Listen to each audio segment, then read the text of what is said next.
¿Me pueden traer el libro? De hecho, lo traigo ahí en mi oficina de Nayeli Roldán. Lo presentaron también en la Feria del Libro. Ella y Manu Ureste, ellos son los responsables a quien pues México les debe mucho respecto a lo que fue la estafa maestra. Ayer lo platicaba también con nuestra colega Carmen Aristegui al aire, porque para hacer la entrevista con Daniel Hidalgo, pues nos documentamos, tuvimos que hacer una documentación, recordar, porque ese tipo de entrevistas a profundidad no es que te llegue sino más así, tienes que analizar, cotejar. Tuve que irme a escuchar la entrevista que había hecho hace como 5 años también, que había sido muy técnica. Total que el capítulo, todo lo que escribió Nayeli Roldán, aquí en la página 43 creo está, a ver, se lo voy a decir exactamente, no, en la 61, la 43 es como el origen, para no equivocarme, para ser muy precisos, en la 43, cómo operaron está la estafa maestra, que recuerda todo lo que estamos ahorita hablando con Oscar hace rato. Y después hay un capítulo en la página 61 de la televisora Hermosillo. Y todo lo que documentó Nayeli Roldán y Manu Oreste, pues lo confirmó Daniel Hidalgo.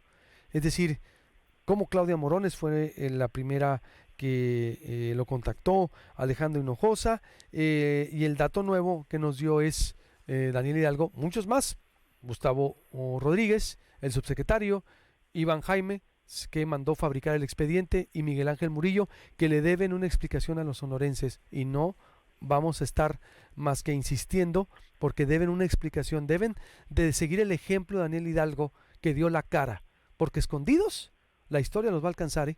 Nayeli Roldán, qué gusto saludarte. ¿Cómo estás, amiga? Bienvenida, buenos días. De hecho, también ahí están en Proyecto Puente tu trabajo de la costosa austeridad republicana, recortes de hasta 90%, golpean operación del gobierno y empeoran servicios ciudadanos. Bienvenida, ¿cómo estás? ¿Qué tal, Luis Alberto? Muy bien, muchísimas gracias. Un gusto estar contigo y con tu auditorio. Y bueno, pues muchas gracias por difundir nuestro trabajo también.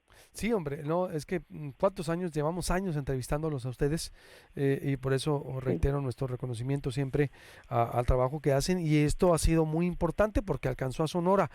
¿Cómo ves estas revelaciones que hace Daniel Hidalgo, que dice yo no fui, que me esculquen, firmé porque no supe, prácticamente dice me utilizaron, fue Gustavo Rodríguez, el subsecretario de Hacienda, el que me pidió que firmara, da los nombres que ustedes confirman aquí en este libro, en la estafa maestra, la historia del desfalco, y está pues prácticamente deslindándose Nayeli Roldán. ¿Cuál sería tu valoración de todo esto, Nayeli, ustedes que destaparon el caso? Claro, Luis Alberto. Bueno, pues mira, siempre hemos insistido en que esto, sin duda alguna, se trató de un sistema de corrupción. Y para que el sistema funcionara, pues se requerían de varios factores, ¿no? Varios elementos, incluyendo utilización de la ley de adquisiciones, por ejemplo, estos convenios que se hacían entre las dependencias de gobierno y las universidades públicas o medios estatales, también medios de comunicación estatales, para supuestamente hacer servicios y terminaron contratando empresas fantasma y nosotros comprobamos que las empresas pues eran ilegales, ¿no? Y que por lo tanto el dinero desaparecía. Para que todo esto pudiera operar, sin duda alguna se necesitaban de decenas de funcionarios que participaran en cada uno de estos puntos de la trama. También siempre hemos insistido en que si bien participaron decenas, aquí lo más importante es que deberíamos saber quiénes crearon el sistema, quiénes se lo imaginaron, quiénes comenzaron a implementarlo, pero sobre todo, Luis Alberto, quiénes se quedaron con el dinero, quiénes se beneficiaron de que este sistema de corrupción estuviera bien engrasado y operara durante todo el sexenio, en dónde terminó el dinero, porque a ver, participaron funcionarios de todos los niveles, desde los rectores o los directores de estos sistemas de radio y televisión, en este caso como Telemax, hasta oficiales mayores, funcionarios que supuestamente supervisaban los contratos y que firmaban que realmente se habían hecho, hasta las personas que fueron prestanombres en las empresas fantasma que les daban solamente un poco de dinero a cambio de sus documentos oficiales y con eso constituían la empresa y ellos aparecían como dueños de una empresa. Pero el tramo de responsabilidad, o más bien el nivel de responsabilidad, Luis Alberto, varía. Es decir, no es que sean inocentes quienes firmaron documentos a sabiendas de que se trataba de un acto ilegal, sin duda alguna. Pero no es lo mismo esos funcionarios que firmaron por miedo a perder su trabajo, que firmaron porque creyeron que no era tan grave, porque firmaron por cualquier posibilidad, Luis Alberto, que podamos pensar, a aquellos que se quedaron con el dinero, aquellos que operaron para que nadie investigara este sistema, aquellos que idearon el sistema, aquellos que permitieron que salieran no 200 millones de pesos, no 50 millones de pesos, miles de millones de pesos de las arcas y que sabían que este dinero iba a terminar siendo desviado. Aquellos que se pudieron haber enriquecido o que pudieron haber hecho con ese dinero lo que sea, pero finalmente terminó beneficiando a alguien, Luis Alberto. Y entonces es ahí cuando siempre hemos insistido en que la Fiscalía General de la República debería estar investigando la ruta del dinero y no solamente las faltas administrativas, que ahí es donde se han concentrado todas las acusaciones de todos los exfuncionarios y participantes en este esquema, como los rectores, como algunos otros funcionarios de distintas dependencias, sobre todo de Sedesol y Sedatu, incluso la misma Rosario Robles. Todas las acusaciones, Luis Alberto, son de carácter administrativo, por un abuso de funciones, que eso no es un delito penal, por supuesto que es un delito administrativo, por errores en las contrataciones, por violaciones a la ley de adquisiciones, pero sin duda alguna todo es administrativo. En ningún caso la Fiscalía ha investigado la ruta del dinero. Eso nos llevaría a los verdaderos artífices y beneficiarios del sistema. Pero eso, hasta este momento, ni siquiera se ha comenzado, Luis Alberto. Entonces, yo no es que diga que Javier Hidalgo sea inocente o culpable, no. Los periodistas no somos jueces para determinar una cosa como esa. Simplemente lo que pongo a consideración es que cada quien, por supuesto, que debe rendir cuentas, las que les toquen, pero que este sistema va mucho más allá de una sola persona o un funcionario, y que eso es lo que la Fiscalía nos ha quedado a deber, Luis Alberto. Tienes toda la razón, es decir, la ruta del dinero. ¿Quién se quedó con el dinero? Es decir, ¿a dónde fue a parar ese dinero? Ni modo que no me digas que no tienen la capacidad la Fiscalía General de la República para investigar, Nayeli, es decir, para saber. Es decir, porque cuando quieren, el garrote lo imponen, ¿eh? Por supuesto que debería ser así, Nayeli Roldán. Esa sería entonces tu aportación, tu reflexión, que no se ha llegado al fondo de la situación. Absolutamente, Luis Alberto, absolutamente. Digo, por ejemplo, lo que te reveló Javier Hidalgo, sin duda alguna, abona a este caso. Conocer más nombres nos ayuda a esclarecer más esta maraña, digamos, a saber cómo es que lo operaron. Incluso justo esto que mencionabas de nuestro libro de La estafa maestra, la historia del desfalco, justamente eso es lo que tratamos de hacer, Luis Alberto, reportear más, tener más elementos para saber cómo es que lo hicieron, y el objetivo de saber eso es que no se repita justamente, y que además pues los verdaderos artífices y beneficiarios pues rindan cuentas. Entonces lo que te dijo Javier Hidalgo el día de ayer es sumamente valioso, como tú dices. Qué bueno que haya gente que esté dando la cara y que nos esté dando más elementos para entender cómo es que robaron nuestro dinero, porque los recursos públicos es de todas y de todos.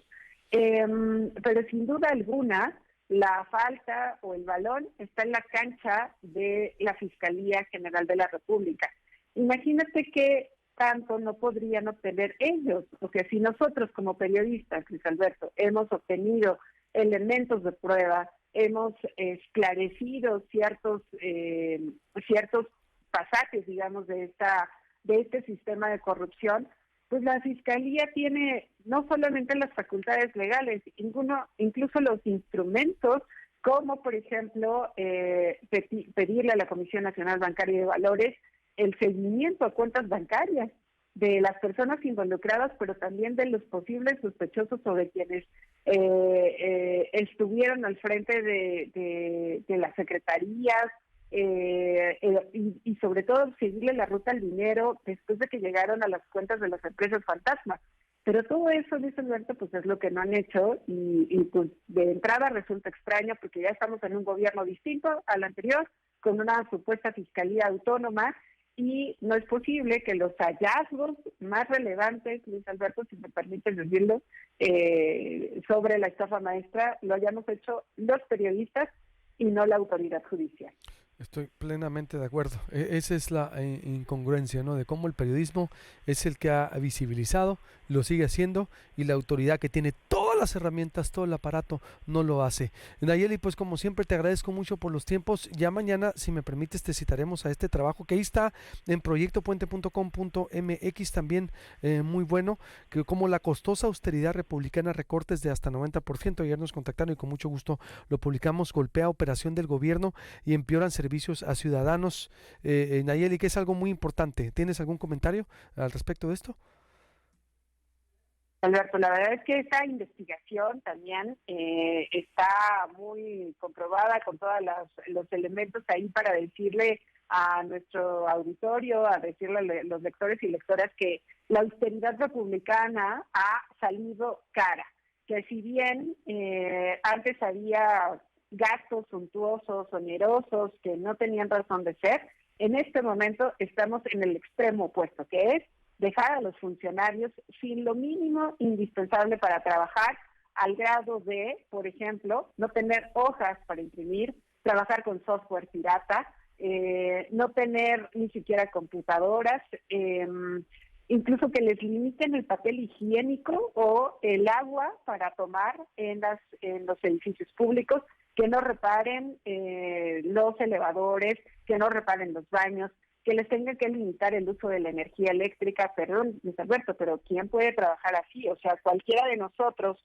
que vamos a una oficina o que realizamos cualquier tipo de trabajo, pues lo mínimo que necesita son los insumos para hacer ese trabajo. Imagínense lo que sería para cualquiera de los que nos están escuchando, Luis Alberto, que no les den, que piensen en ese insumo indispensable para su trabajo y que simplemente no se los den y que les digan, no, es que estamos ahorrando en la empresa. ¿Cuál sería la respuesta de nosotros? Pues sería, ¿y entonces qué quieres que haga? O sea, ¿cómo voy a cumplir con esto que me estás exigiendo si ni siquiera tengo los elementos para poder trabajar? Eso justamente está pasando en este momento en la administración pública, Luis Alberto. También hay despidos que están significando que los funcionarios hagan triples jornadas ganando menos, o que contraten a gente que no sabe hacer el trabajo y que eso resulta en afectaciones más graves, como por ejemplo en la Procuraduría Fiscal, donde terminaron o despedidos o renunciando aquellos abogados expertos en llevar estos casos de multas a empresas, y cuyas empresas pues ponen a los mejores abogados para combatir en estos juicios. El gobierno termina perdiendo estos juicios, y ¿eso qué significa? Que pierde la posibilidad de obtener multas multimillonarias que debían de estar pagando las empresas, pero que si tiene a gente que no puede enfrentar estos juicios, pues simplemente ese dinero no llega. Y esas multas, Luis Alberto, son literalmente multimillonarias que no se comparan ni con una décima con los salarios que les podrían estar dando a los abogados expertos. Otro ejemplo, Luis Alberto, el presidente López Obrador prohibió los viáticos para los funcionarios públicos.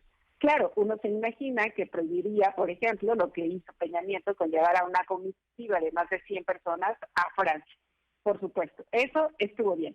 Pero ¿cuál es el problema, Luis Alberto? Que suspenden los viáticos en general, y no todos los viáticos son los que usó Peña Nieto. Hay, por ejemplo, funcionarios de la Secretaría de Educación Pública que tenían que ir a revisar escuelas siniestradas, por ejemplo, con las inundaciones de Tabasco, que tenían que ir a revisar cuáles fueron los robos en algunas escuelas en los estados del país, pero que no pudieron hacerlo, Luis Alberto, porque no tenían viáticos, y viáticos que costaban 10,000 pesos, y por lo tanto no pudieron recuperar las pólizas de los seguros por casos como los siniestros, como las inundaciones o como los robos. ¿Esto qué significa? Que las escuelas, que sí, públicas, por supuesto, pues o siguen afectadas por los siniestros o siguen con los faltantes de robos porque simplemente hubo algo en este mecanismo, digamos, de la administración pública que no se pudo concretar simplemente porque no hubo viáticos de 10,000 pesos para recuperar o para mejorar las escuelas. Y así, Luis Alberto, muchos ejemplos más que en realidad, ¿por qué nos debe de importar esto que está pasando en la administración pública? Porque resulta en los servicios a todos los ciudadanos de este país. Si hay un funcionario público que no está haciendo bien su chamba, eso sin duda alguna nos va a terminar impactando. Si hacemos más tiempo en las filas de las ventanillas es porque hay menos gente, porque las medidas de austeridad así lo han dictado y eso significa que nosotros perdemos más tiempo. Mañana publicaremos también otro caso que tiene que ver con las carreteras, con la falta de mantenimiento y con las vidas que eso ha costado. Pasado mañana estaremos hablando de la ciberseguridad. Entonces, todo esto, Luis Alberto, sí tiene una repercusión directamente en cada uno de nosotros. Y entonces, la austeridad no es tal, además, porque el gobierno de Andrés Manuel López Obrador ha gastado más que el gobierno del presidente Enrique Peña Nieto, en 3% al comparar 2018 con 2021 y en 16% al comparar 2019 con 2023. El próximo año tendrá un gasto históricamente alto el presidente López Obrador y, sin embargo, los recortes en materia administrativa para el funcionamiento del gobierno continuarán. ¿Cuál es entonces la conclusión de esto? Que la austeridad ha sido selectiva, Luis Alberto, que sí hay dinero, ha habido más dinero. La cosa es que está desmantelando lo público por estas obras faraónicas como el Tren Maya o como el Aeropuerto Internacional Felipe Ángeles, que han costado mucho más de lo que se proyectó en un inicio y que ha sido dinero y dinero y dinero y aumentos presupuestales cada año, mientras todo el servicio público pues está en los huesos, Luis Alberto. Ya, pues te contactamos mañana para la entrega, porque eso también, ese descuido de carreteras, los baches, por eso está también, por la concentración de recursos, pues por eso están las calles de muchos municipios en el país destrozadas por ese ahorcamiento. Gracias, Nayeli, está en proyectopuente.com.mx y mañana vamos con la otra parte entonces, si te contactamos. Como siempre. Por supuesto, muchísimas gracias, Luis Alberto. Saludos a ti y al auditorio y a todo el equipo. Igualmente, fuerte abrazo, Nayeli Roldán de Animal Político y el IMCO, esta investigación que está ahí en proyectopuente.com.mx, se titula La costosa austeridad republicana, recortes de hasta 90% golpean operación del gobierno y empeoran en servicios a ciudadanos.